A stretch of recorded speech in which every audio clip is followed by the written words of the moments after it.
दोस्तों चलिए क्लास की शुरुआत करते हैं। इसके पहले हम लोगों ने एपिसोड फर्स्ट देखा। एपिसोड फर्स्ट में जैसा कि हमने 20 क्वेश्चन सॉल्व किए और ये सीरीज में करंट अफेयर में हम देख रहे हैं कि ई दृष्टि मैगजीन को शामिल कर रहे हैं, जिसमें आपका कंप्लीट घटना चक्र आपको देखने को मिलेगा। एमसीक्यू जो है आप देखेंगे तो 1 साल से अधिक लगभग देखेंगे, अगस्त से दिसंबर 2024 तक जितने भी इम्पॉर्टेंट एमसीक्यू हैं वो आपको इसमें देखने को मिलेंगे। अपडेट आपको कहाँ मिलेगी? पीडीएफ वगैरह हमारे टेलीग्राम चैनल पर मिलेगी। यहाँ पर आप स्कैन कर सकते हैं, स्टडी ऑन आईएएस नाम से सर्च कर सकते हैं। चैनल को सब्सक्राइब कर सकते हैं अगर आपको अच्छा लगे तो। दो चैनल है, study on IAS, study on UPSC. तो कुछ अपडेट की बात कर लेते हैं जो हाल फिलहाल में हुए हैं। तो न्यूज़ अपडेट में बात करें तो 25 नवंबर को सिंगापुर में जो है आप देखेंगे विश्व शतरंज टूर्नामेंट यानी चैंपियनशिप का आयोजन किया गया, जिसमें आप देखेंगे 2023 के विनर रहे लिरेन को जो है हमारे भारतीय स्टार शतरंज स्टार गुकेश डोमराजू ने डिफीट किया। इसके साथ ही वो शतरंज में सबसे कम उम्र के विश्व के चैंपियन बन गए। ठीक है, तो ये आपको ध्यान रखना है।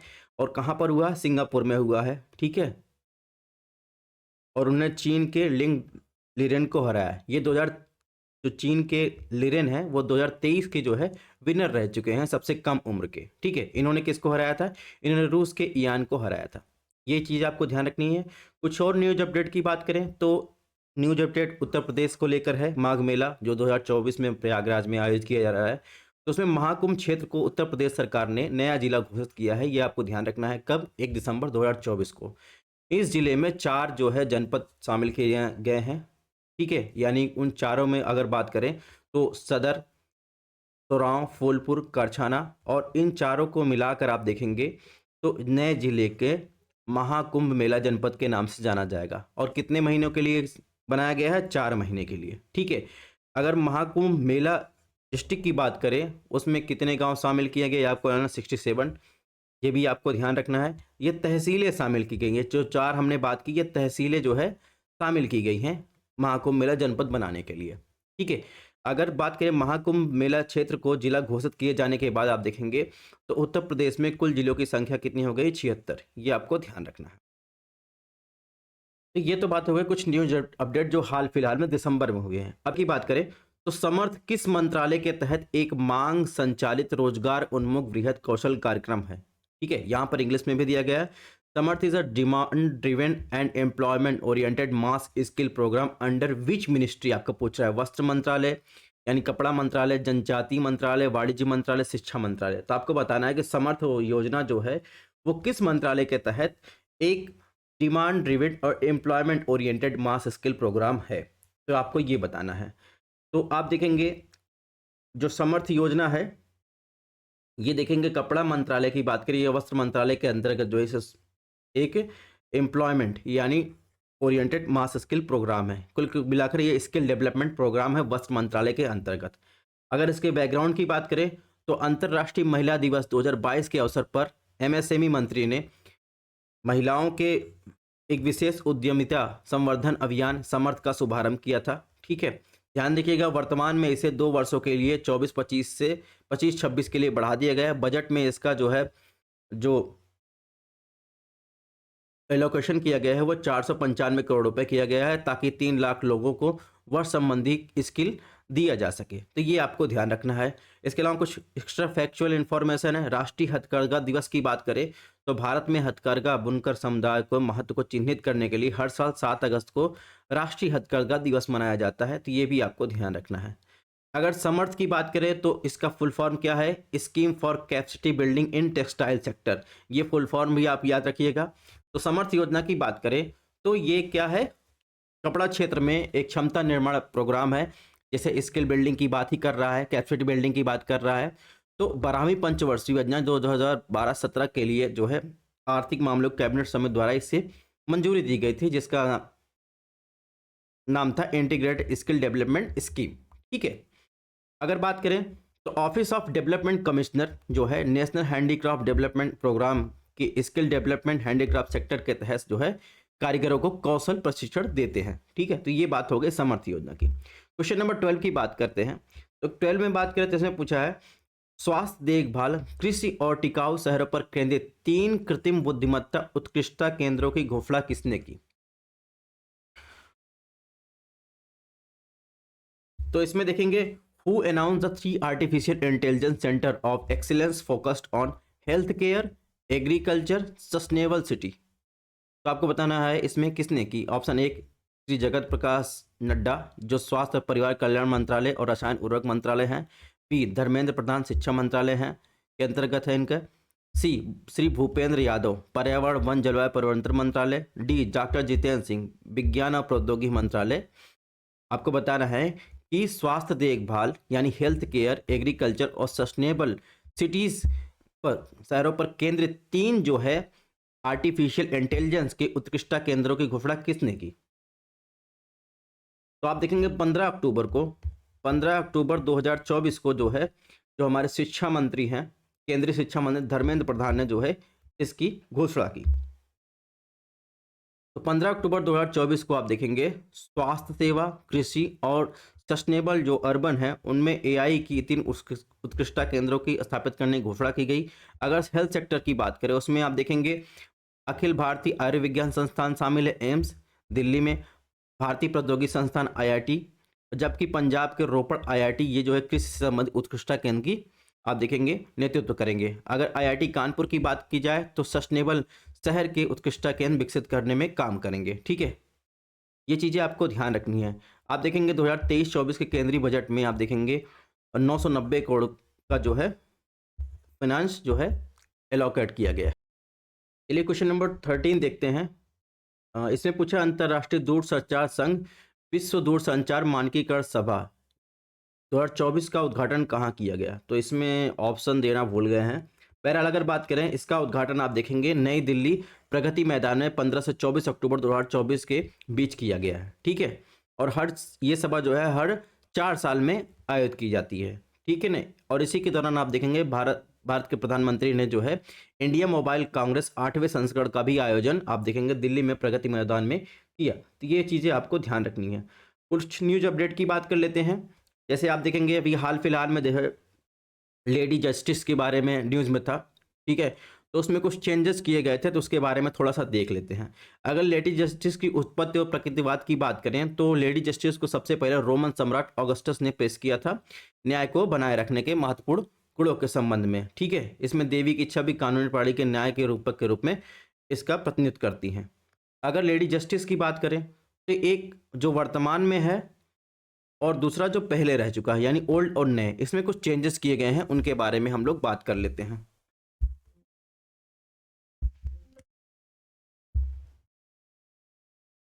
सब है यार,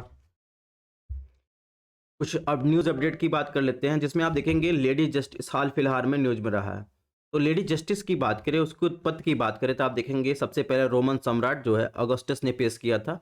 इसे न्याय को बढ़ाने रखने के लिए एक महत्वपूर्ण गुणों में से एक माना जाता था। ठीक है, और इसमें जो छवि थी आप देखेंगे पहले की छवि में इसमें कानूनी प्रणालियों में न्याय के रूप में प्रतीत की जाती थी। जैसे देवी की जो मूर्ति वो न्याय के रूप में मानी जाती थी।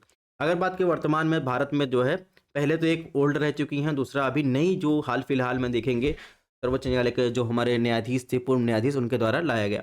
तो आप देखेंगे इसमें जो पहले था कि आंखों पे पट्टी बंधी रहती थी। ठीक है, तो वे आंखों पे जो पट्टी बंधी रहती है उसे बहुत बाद में जो है 16वीं शताब्दी में जोड़ा गया। ये निष्पक्षता और प्रतीक के रूप में इसे व्याख्या की जाती थी। और हाथ में पहले तलवार रहती थी, उसमें क्या कहता था, उसमें अधिकार और शक्ति का प्रतीक माना जाता था। और अभी वर्तमान में तलवार की जगह क्या है, तलवार की जगह जो है उसे हिंसा का प्रतीक माना जाता था। उसे हटाकर जो है संविधान को दंड के बजाय कानूनी ढांचा के माध्यम से न्याय दिलाने का एक प्रतीक माना जाने लगा, इसीलिए हाथ में क्या है संविधान दिया गया। ठीक है, तराजू को वैसे ही रखा गया। तराजू बात के विवादों को दोनों पक्षों के साक्ष्य को तौलने का प्रतिनिधित्व करता है। इसके अलावा आंखों की पट्टी हटा दी गई जो नया है उसमें आप देखेंगे उसमें कहा गया कि कानून अंधा नहीं होता बल्कि सभी को समान रूप से देखता है और औपनिवेशिक धारणा को बदलाव का प्रतिनिधित्व भी करती है। इसके अलावा देखेंगे तो यहाँ पर रोमन साम्राज्य के कपड़े पहने हुए देवी है, वर्तमान में देखेंगे साड़ी पहने हुए दिखाया गया है। तो भारत में अब पारंपरिक पश्चिमी पोशाक की जगह साड़ी को पहनाया गया है और भारत की सांस्कृतिक पहचान का प्रतिनिधित्व करती है। तो ये कुछ चेंजेस किए गए हैं जिसको हमें साथ ही साथ याद रखना है ताकि एग्जाम में अगर पूछा जाए तो हम लोग देख सकें। क्वेश्चन नंबर 14 की बात करते हैं। हाल में भारत तुर्की मैत्री संघ की शुरुआत कहाँ की गई।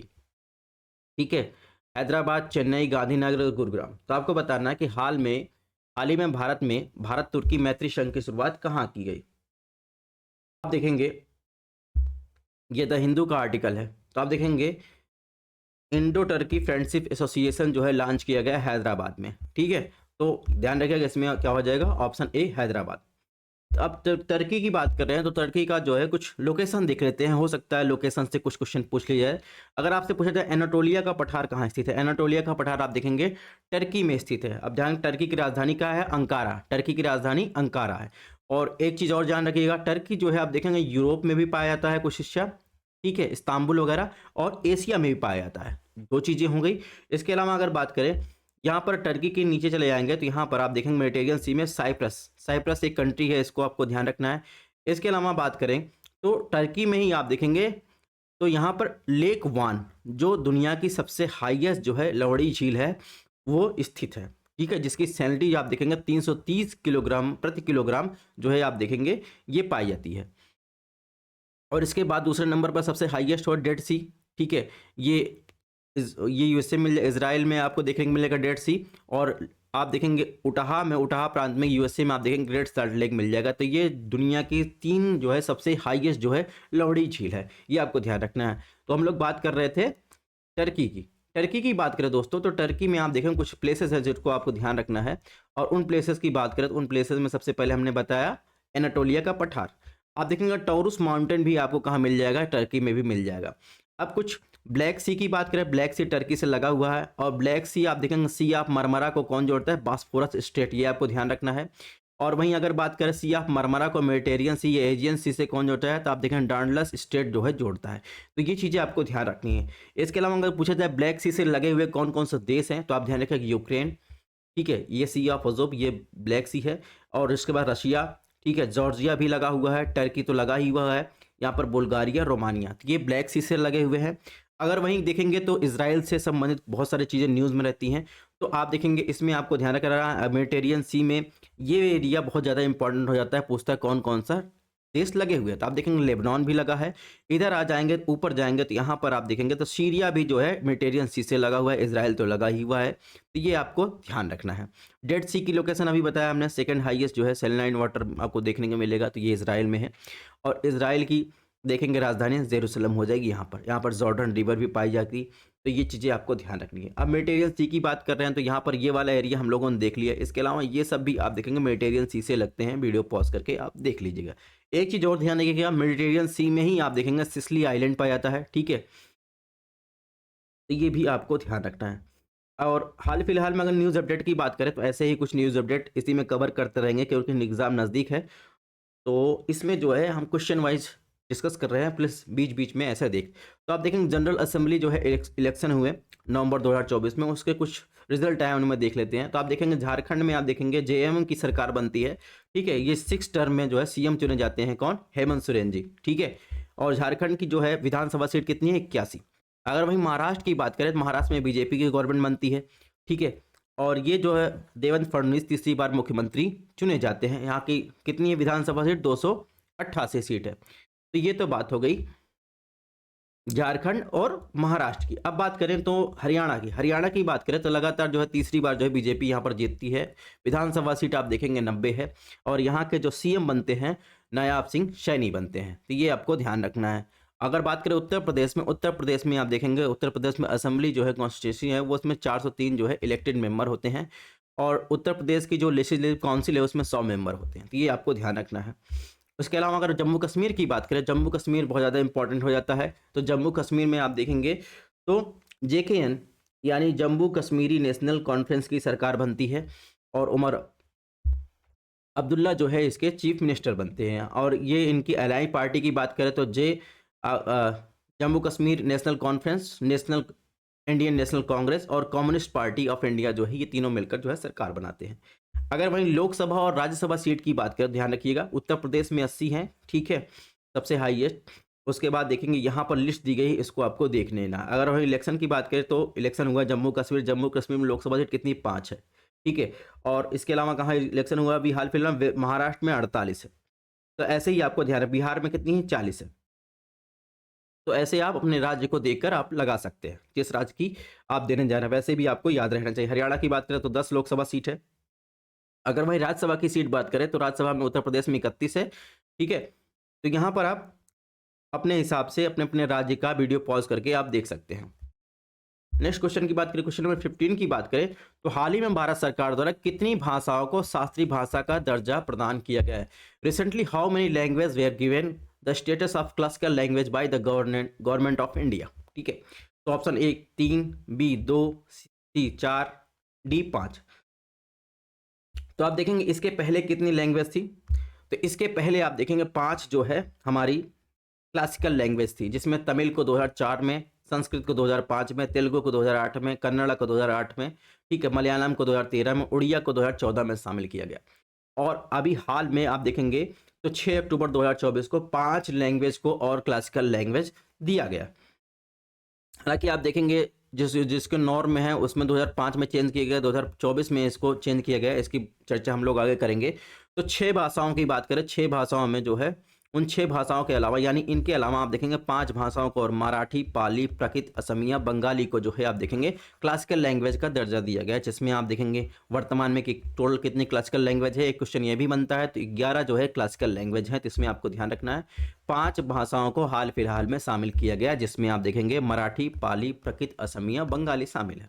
ठीक है, अगर दोस्तों बात करें तो शास्त्रीय भाषा क्या है, तो 2004 में जो है भारत सरकार ने अपनी प्राचीन विरासत को स्वीकार करने और उसे संरक्षित करने के लिए भाषाओं को शास्त्रीय भाषाएं के रूप में नॉमिनेशन करना चालू किया, जिसमें भारत की 11 जो है शास्त्रीय भाषाएं देश की समृद्ध सांस्कृतिक विरासत के संरक्षक के रूप में काम करती हैं। ठीक है, अगर बात करें इनके मानदंड क्या होते हैं, तो 2005 और 2024 में इसे संशोधित किया गया। यानी 2005 की बात करें तो इसमें जो है आप देखेंगे उससे जो है बहुत पुराना होना चाहिए, 1500-2000 वर्षों तक अपने फैले प्रारंभिक ग्रंथ और दर्ज इतिहास होना चाहिए उसका। प्राचीन साहित्यिक आप देखें उसकी छवि होनी चाहिए, पीढ़ियों द्वारा मूल्यवान विरासत माने जाने वाले प्राचीन साहित्य ग्रंथों में उसका उल्लेख होना चाहिए। ज्ञान ग्रंथ की बात करें तो किसी अन्य भाषा और समुदाय के आधार पर न ली गई मूल साहित्यिक परंपरा होनी चाहिए। ठीक है, 2024 में कुछ चेंजेस किए गए, जैसे ज्ञान ग्रंथ में आप देखेंगे तो किसी अन्य भाषा और समुदाय के उधार न ली गई मूल साहित्यिक परंपरा के उपस्थित को ज्ञान ग्रंथ विशेष रूप से कविता, पुरालेखीय, शिलालेखी साक्ष्य के अलावा जो है गद्य ग्रंथ द्वारा प्रतिस्थापित किया गया। तो ये कुछ चेंजेस है, ये भी आपको ध्यान रखना है। क्वेश्चन नंबर 16 की बात करते हैं दोस्तों, किस राज्य ने देसी गाय को राजमाता का दर्जा दिया? Option A Maharashtra, B Gujarat, C Haryana, D Madhya Pradesh. आप बताइए किस राज्य ने देसी गाय को राजमाता का दर्जा दिया? फटाफट इसका आंसर दिए। तो आप देखेंगे 30 सितंबर 2024 को आप देखेंगे महाराष्ट्र गवर्नमेंट ने देसी गाय को जो है राजमाता का दर्जा दिया। क्वेश्चन नंबर 17 की बात कर लेते हैं, इसमें पूछा है शहरी प्रशासन सूचकांक यानी अर्बन गवर्नेंस इंडेक्स किस संगठन ने जारी किया? नीति आयोग, शहरी विकास मंत्रालय, प्रजा फाउंडेशन, सुलॉन फाउंडेशन। तो आपको बताना है कि शहरी प्रशासन इंडेक्स किस संगठन द्वारा जारी किया गया। ठीक है, तो इसका आंसर क्या होगा? प्रजा फाउंडेशन। तो आप देखेंगे कि हाल ही में मुंबई स्थित गैर लाभकारी संगठन प्रजा फाउंडेशन द्वारा शहरी सूचकांक जारी किया गया, और आप देखेंगे इस जो प्रजा फाउंडेशन है वो केंद्रीय आवासन शहरी मंत्रालय के तहत जो है ये सूचकांक जारी करता है। इसका उद्देश्य क्या है? इसका उद्देश्य इफेक्टिव कारण के माध्यम से शहरी सरकारों को सशक्त बनाना, स्थानीय शासन के मामलों में नागरिक की भागीदारी बढ़ाना। इसमें जो है आप देखेंगे 4 बुनियादी स्तंभ, जिसमें शहरी सशक्ति, निर्वाचित प्रतिनिधि, विधायी संरचना, सशक्त नगर प्रशासन, सशक्त नागरिक, राजकोषीय सशक्तिकरण के अलावा 42 संकेतकों को आधार पर राज्यों का मूल्यांकन किया जाता है, जिसमें ये चीज़ आपको ध्यान रखनी है। ठीक है, प्रमुख बात करें तो इसमें शीर्ष प्रदर्शन करता है 5 राज्य की बात करें, सबसे पहले पर केरल है, ये आपको ध्यान रखना है। ठीक है, और उसके बाद उड़ीसा, फिर महाराष्ट्र, फिर छत्तीसगढ़, फिर एमपी है। ठीक है, और उसके अलावा निम्न प्रदर्शनकर्ता की बात करें तो उसमें नागालैंड, मणिपुर, मेघालय, पंजाब, चंडीगढ़ है। ठीक है, और इसमें आप देखेंगे 31 शहरों को जो है रैंकिंग प्रदान की गई, जिसमें 28 राज्य, 2 केंद्र शासित प्रदेश शामिल है। ये चीज़ें आपको ध्यान रखनी है दोस्तों। क्वेश्चन नंबर 18 की बात करें, सरकार द्वारा जारी रिपोर्ट के अनुसार दलित पर अत्याचारों के सबसे अधिक मामले किन राज्यों में दर्ज किए गए? ठीक है, ये आपको ध्यान रखना है, इससे भी क्वेश्चन आ सकता है। ऑप्शन ए यूपी, एमपी यानी मध्य प्रदेश, राजस्थान, बी उत्तर प्रदेश, महाराष्ट्र, राजस्थान, सी उत्तर प्रदेश, हरियाणा, असम, डी पंजाब, उड़ीसा, असम। तो आपको बताना है कि राज्य सरकार द्वारा जारी रिपोर्ट के अनुसार दलित पर अत्याचार के सबसे अधिक मामले किस राज्यों में दर्ज किए गए, मतलब कौन से राज्य वो ऐसे हैं। तो चलिए इसका आंसर दीजिए। तो आप देखेंगे सितंबर, ये भी सितंबर की न्यूज़ है, सितंबर 2024 में आप देखेंगे जो रिपोर्ट जारी हुई भारत सरकार के द्वारा, तो आप देखेंगे इसमें, और कौन जारी किया था, भारत सरकार जो है ministry of social justice report जारी करती है। तो इसमें देखेंगे कौन कौन सा टॉप 3 राज्य है जिसमें सबसे ज़्यादा जो है अत्याचार के मामले यूपी में दर्ज किए गए। तो इसमें ये क्या हो जाएगा, उत्तर प्रदेश, मध्य प्रदेश और राजस्थान। ठीक है, ऑप्शन ए सही हो जाएगा। ये चीज़ें आपको ध्यान रखनी। इसमें और क्या आपको ध्यान रखना, हाईएस्ट जो है आप देखेंगे कहाँ पर दर्ज किया गया, उत्तर प्रदेश में। कितने, 12,287 केस, इसके बाद राजस्थान में, इसके बाद मध्य प्रदेश में। ठीक है, और ये देखेंगे यह रिपोर्ट भारत सरकार द्वारा किस अधिनियम के तहत जारी की जाती है, अगर आपको पूछा जाए तो आप देखेंगे अनुसूचित जाति जनजाति अत्याचार निरोध अधिनियम 1989 के तहत जो है ये जारी की जाती है। ये भी आपको ध्यान रखना है। क्वेश्चन नंबर 19 की बात करें, इसने पूछा है चौथा ग्लोबल बायो इंडिया 2024 का आयोजन किस स्थान पर आयोजित किया गया। Option A Gurugram, B Lucknow, C New Delhi, D Bengaluru. तो आप बताइए, fourth global bio India summit 2024 का आयोजन किस स्थान पर किया गया, भारत में आपसे पूछा जा रहा है। तो आप देखेंगे नई दिल्ली के प्रगति मैदान में इसका आयोजन किया गया। ठीक है, तो यहाँ पर देखेंगे, और कौन कौन सा अगर पूछा जाए इसे किसने आयोजित किया गया, तो आपको ध्यान रखना है इसे बायोटेक्नोलॉजी विभाग और बायोटेक्नोलॉजी इंडस्ट्री रिसर्च एसोसिएशन ने मिलकर आयोजित किया गया 12 से 14 सितंबर के बीच। इसकी थीम क्या थी, इसकी थीम थी बायोटेक इनोवेशन, बायो मैन्युफैक्चरिंग की संभावनाओं और अवसरों और जैव अर्थव्यवस्था पर इसके प्रभाव को विशेष रूप से दर्शाया गया। तो ये इसकी थीम थी, ये आपको ध्यान रखना। 14 सितंबर की न्यूज़ है। ठीक है, तो इसमें क्या सही हो जाएगा, ऑप्शन सी। और ये सारे हमने सोर्स जो है पीआईबी से लिए हैं, ये आपको ध्यान रखना है, ऑथेंटिक सोर्स है, कहीं इधर उधर से नहीं लिए गए हैं। क्वेश्चन नंबर 20 की बात करें, किस द्वीप समूह की राजधानी का नाम बदल दिया गया। Option A Port Blair, B Car Nicobar, C Lakshadweep, D Agatti. तो आप देखेंगे ये पीआईबी की न्यूज़ है गृह मंत्रालय की 13 सितंबर 2024 में। इसमें आप देखेंगे सरकार ने अंडमान निकोबार द्वीप समूह की राजधानी जो थी वो पोर्ट ब्लेयर थे, उसका नाम बदलकर जी विजयपुरम कर दिया गया। ठीक है, जो विजयपुरम थी वो क्या चोल साम्राज्य में नौसेना जी थी उसकी अड्डे की भूमिका निभाने वाला द्वीप समूह जो है ये था। ठीक है, तो केंद्रीय गृह मंत्री और सहकारिता मंत्री अमित शाह ने जो है ट्वीट कर इसकी जानकारी दी थी और पीआईबी पे ये न्यूज़ प्रकाशित भी हुई थी कि पोर्ट ब्लेयर जो अंडमान निकोबार की जो है राजधानी है उसका नाम बदलकर विजयपुरम कर दिया गया। कुछ फैक्चुअल इन्फॉर्मेशन की बात करें तो आप देखेंगे पोर्ट ब्लेयर में यानी अंडमान निकोबार में कुछ और चेंजेस किए गए, जैसे रॉस आइलैंड का नाम बदलकर नेताजी सुभाष चंद्र बोस आइलैंड रख दिया गया। और इसके अलावा आप देखें हैवलॉक आइलैंड जो था साउथ अंडमान में उसका नाम बदलकर स्वराज द्वीप रख दिया गया। और नील आइलैंड जो था वो भी साउथ अंडमान में था, उसका जो है शहीद द्वीप रख दिया गया था। ठीक है, ये पहले की न्यूज़ थी। कुछ फैक्ट की बात कर लेते हैं। तो अंडमान निकोबार या भारत की बात करें उसमें जो है एक एक्टिव ज्वालामुखी है जो आप देखेंगे अंडमान निकोबार सागर में आपको दिखेगा। यानी अगर बात करें तो यह द्वीप लगभग 3 किलोमीटर में फैला हुआ है। यहाँ जो है पहली बार जो है ये बैरन आइलैंड की बात करें, ये एक्टिव ज्वालामुखी है। ये 28 मई 2005 को फटा था, तब से लेकर जो है ये लावा निकल रहा है। और एक नारकोंडम आइलैंड की बात करें, ये सुसुप्त ज्वालामुखी है। ठीक है, यानी ये समाप्त हो चुका है, इससे कोई लावा वगैरह नहीं निकलता, ये शांत हो चुका है। और Narcondam island wild life sanctuary भी यहीं पर स्थित है।